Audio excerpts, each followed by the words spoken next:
ભુજના વાલિયા તાલુકાના વટારિયા સ્થિત ગણેશ સુગર ફેક્ટરીમાં ઉચાપત કેસના ફરિયાદીને ડરાવવા ધમકાવવામાં આવી રહ્યા હોવાના આક્ષેપ સાથે પોલીસમાં અરજી આપવામાં આવી છે. ભુજના વાલિયા તાલુકાના વટારિયા સ્થિત ગણેશ સુગર સહકારી સંસ્થા સાથે સંકળાયેલા આર્થિક ગોટાળા, વિશ્વાસઘાત અને ઉચાપતના મામલામાં નવો વળાંક આવ્યો છે.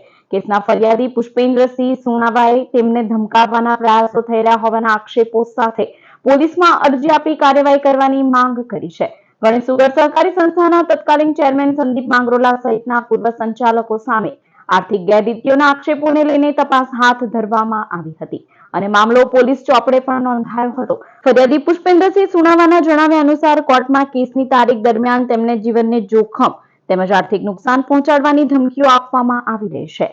આ અંગે તેમણે પોલીસને 2 અલગ અલગ ઘટનાઓનો ઉલ્લેખ કરીને લેખિત અરજી આપી છે. ફરિયાદમાં જણાવાયું છે કે સરકારી વકીલ સાથે કોર્ટ તરફ જતા સમયે એક ટેમ્પા દ્વારા તેમને ડરાવવાનો પ્રયાસ કરવામાં આવ્યો હતો. ઉપરાંત તેમના ખેતરમાં નુકસાન પહોંચાડવામાં આવ્યું હોવાનો પણ આક્ષેપ કરવામાં આવ્યો છે. ગણેશ સુગર સહકારી સંસ્થા સાથે સેંકડો સભાસદ ખેડૂતો જોડાયેલા હોવાની સમગ્ર મામલો વિસ્તારમાં ચર્ચાનો વિષય બન્યો છે.